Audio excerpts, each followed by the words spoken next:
तुम 5 घंटा चिल्लाओगे ना और 30 सेकंड चुप रह के भी पवन सिंह टीवी पे दिखेगा ना तो टीआरपी 30 सेकंड का ही ज्यादा आएगा। दोस्तों, राइज एंड फॉल शो की कास्टिंग और यूनिक कंसेप्ट ने दर्शकों को इम्प्रेस किया है। भोजपुरी के पावर स्टार पवन सिंह जैसे बड़े स्टार के शामिल होने से शो की लोकप्रियता बढ़ी है, जबकि बिग बॉस 90 कंटेस्टेंट की कमजोरी कास्टिंग के कारण फैंस निराश हैं। सोशल मीडिया पर राइज एंड फॉल के कंटेस्टेंट ट्रेंड कर रहे हैं। जी हाँ, देश के टॉप रियलिटी शोज में तुम्हार बिग बॉस के लिए एक वक्त फैंस क्रेजी रहते थे। शो के बंद होने पर फैंस मातम मनाते थे और शुरू होने पर दिवाली, लेकिन अब वो दौर नहीं रहा। ना ही बिग बॉस में वो बात रही और ना ही दोस्तों शो की ऑडियंस में वैसी दीवानगी। बैक टू बैक कई सीजन में सलमान खान का शो और यथ परोस रहा है। सीजन 19 में हाल और बुरा है। सीजन का सबसे बड़ा ड्रॉबैक है इसके कंटेस्टेंट जो शो को इंटरटेनिंग कम बोर ज्यादा बना रहे हैं। दूसरी तरफ बिग बॉस के फीके पड़वज को टक्कर देने ब्रांड न्यू शो आया है। शार्क टैंक इंडिया के जज रहे नीर ग्रोवर होस्ट कर रहे हैं। नाम है इस शो का rise and fall.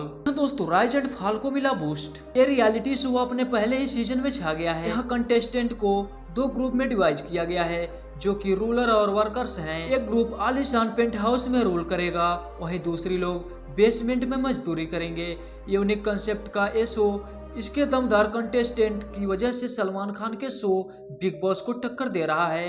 Rise and fall का प्लस पॉइंट है दी गई कंटेस्टेंट की कास्टिंग। मेकर्स ने सिर्फ इन्फ्लुएंसर और उनकी मिलियंस फॉलोइंग्स पर ही फोकस नहीं किया है, बल्कि ऐसे लोगों को शो में लिया है जो बेधड़क अपनी बात रखते हो। दोस्तों, बिग बॉस ने फिर दोहराई वही गलती। आखिर वो कौन सी गलती दोहराई, चलिए आगे वीडियो में जानते हैं। जो बिग बॉस जैसा रियलिटी शो नहीं कर पाया और राइज एंड फॉल ने किया। इसमें भोजपुरी इंडस्ट्री के number 1 star power star Pawan Singh को लाया गया। ये उनका पहला रियलिटी शो है। पवन सिंह की वजह से राइज एंड फॉल शो में इंटरनेट पर तहलका मचा हुआ है। वो शो को मजेदार कंटेंट दे रहे हैं। दोस्तों, कितने लोगों का मानना है कि पावर स्टार पवन सिंह की वजह से rise and fall show super hit हुआ है, कमेंट में जरूर बताएं। और फिलहाल के लिए बस इतना ही। जल्द ही मिलते हैं किसी मजेदार और धमाकेदार वीडियो के साथ। तब तक के लिए जय हिंद।